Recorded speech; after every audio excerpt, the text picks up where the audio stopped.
Kenapa sih banyak orang sekarang rela ngelakuin hal aneh cuma buat popularitas, bahkan sampai nyembah popularitas itu sendiri? Kamu kenapa, Nak? Aku cuma mikir, kenapa ya orang zaman sekarang itu banyak yang nyembah hal-hal aneh seperti popularitas, uang, bahkan idola. Itu pernah terjadi pada zaman dahulu, pada zaman Nabi Ibrahim. Dulu orang-orang banyak yang menyembah berhala, tapi sekarang cuma beda aja bentuknya. Nabi Ibrahim alaihissalam mengajarkan bahwa kebenaran tidak datang dari mayoritas, tapi dari keberanian untuk berpikir dan mempertanyakan. Jadi Nabi Ibrahim itu kayak orang tren zaman dia. Betul sekali, sama seperti kalian sekarang, kalau menolak ikut jalan bodoh di internet itu bentuk kecil dari keberanian melawan berhala masa kini. Berarti berhala itu nggak harus pasti ya? Bisa jadi apa saja yang kita puja lebih dari Tuhan. Kalian pernah kepikiran nggak gimana jadinya kalau Nabi Muhammad SAW hidup pada zaman sekarang? Mungkin beliau bakal jadi influencer top ya, tapi bukan yang jual endorse, lebih ke motivator gitu. Bisa jadi sih, tapi menurutku beliau nggak bakal fokus untuk cari followers, tapi beliau akan sibuk menebarkan kedamaian dan memperbaiki akhlak umat tersebut. Bener juga, kalau lihat medsos sekarang banyak yang saling hujat. Kalau ada beliau, pasti beliau ajarin kita cara debat santun. Ya, bahkan mungkin beliau bikin konten dakwah kreatif kayak beginian, tapi isinya dalam, nggak asal viral. Dan pastinya beliau jadi contoh yang nyata seperti disiplin, jujur, bersih, dan peduli lingkungan seperti yang kita diajarkan kalau kebersihan sebagian dari iman gitu loh. Nggak cuma itu ya, mungkin kalau melihat kondisi sekarang, mungkin beliau juga peduli tentang keadaan status sosial.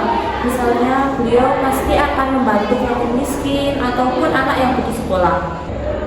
Nah, justru itu yang bikin mikir kita hidup di zaman yang sudah canggih, tapi kadang lupa nilai-nilai dasar yang Rasul ajarkan. Makanya tugas kita bukan menggunakan hadis lagi, tapi mulai dari beliau, terutama di lingkungan terdekat kita, ya seperti di sekolah ini.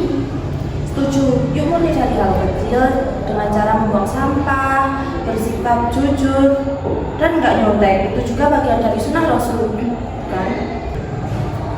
Iya deh, aku nggak akan nyetet lagi, tapi minta contekan untuk terakhir kali boleh kan?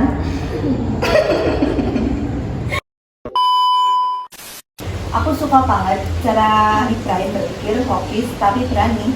Iya, aku jadi mikir, kita bisa menjauhi tren yang lagi viral, dan kita bisa keren tanpa popularitas. Setuju, kita bikin konten edukatif aja yuk tentang kisah Nabi, tapi dikemas secara kekinian.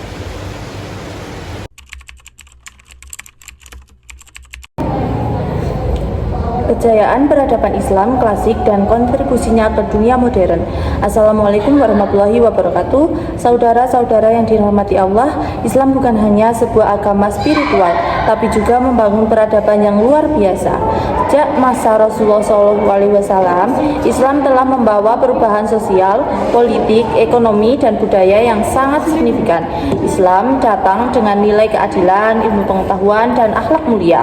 Puncak peradaban Islam terjadi pada masa dinasti Umayyah dan Abbasiyah di kota-kota seperti Baghdad, Kairo, dan Andalusia. Berdiri perpustakaan raksasa, rumah sakit modern, dan pusat riset. Ilmuwan seperti Al-Khwarizmi, penemu Al-Jabar atau Al-Jab, dan algoritma fondasi bagi komputer modern.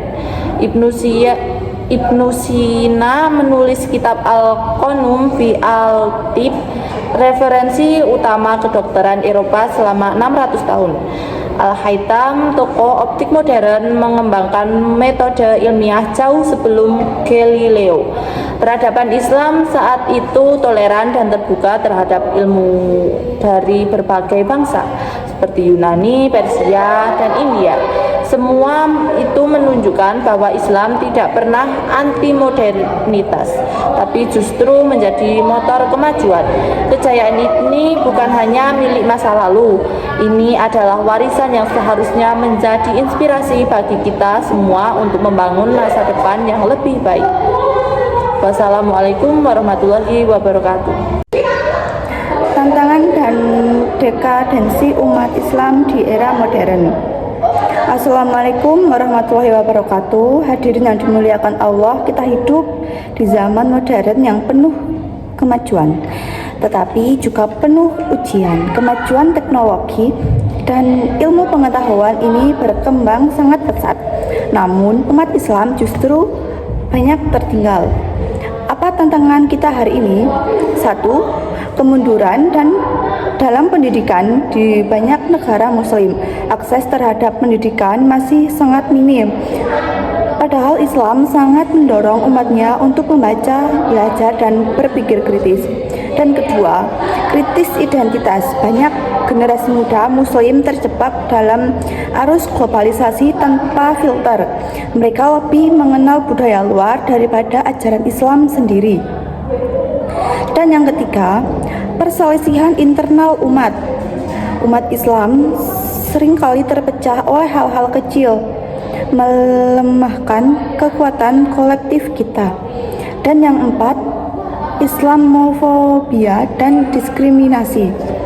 Di negara-negara barat, umat Islam menghadapi citra negatif yang menghambat peran mereka dalam masyarakat global. Padahal Al-Quran telah menegaskan, sesungguhnya umat ini adalah umat yang satu, dan aku adalah Tuhanmu, maka sembahlah aku. Quran Surat Al-Anbiya ayat 92. Kita harus kembali membangun peradaban Islam dengan menghidupkan semangat ilmu, ukhuwah, dan kerja nyata. Islam tidak cukup hanya dijaga di masjid, tapi harus dalam dunia nyata, di sekolah, di kantor, dan di politik. Wassalamualaikum warahmatullahi wabarakatuh. Peran strategis pemuda dalam membangun peradaban Islam modern. Assalamualaikum warahmatullahi wabarakatuh. Saudara sekalian, kebangkitan Islam di zaman modern tidak akan terjadi tanpa keterlibatan pemuda Nabi Muhammad SAW. Memulai dakwahnya di usia muda, para sahabat seperti Ali bin Abi Thalib, Zaid bin Sabit, dan Usama bin Zaid adalah remaja ketika mereka berjuang di jalan Islam. Saat ini pemuda muslim hidup dalam dunia digital, tapi apakah kita hanya akan menjadi penonton di era revolusi teknologi ini? Kita harus menjadi konten kreator Islami yang mengedukasi dan berdakwah lewat media sosial, ilmuwan dan inovator muslim yang menciptakan solusi berbasis nilai Islam, pengusaha halal yang menjadi etika Islam sebagai dasar bisnis, pemimpin masa depan yang menjunjung keadilan dan amanah. Peradaban Islam akan bangkit jika pemudanya memiliki 3 kekuatan utama. Yang pertama yaitu iman yang kokoh, yang kedua yaitu ilmu yang luas, yang ketiga yaitu akhlak yang mulia. Jangan takut menjadi muslim modern yang taat. Islam tidak bertentangan dengan kemajuan. Justru Islam memberi arah agar kemajuan membawa kebaikan, bukan kehancuran moral. Mari kita jadikan diri kita bukan hanya bagian dari umat, tapi bagian dari solusi dan kemajuan umat. Wassalamualaikum warahmatullahi wabarakatuh.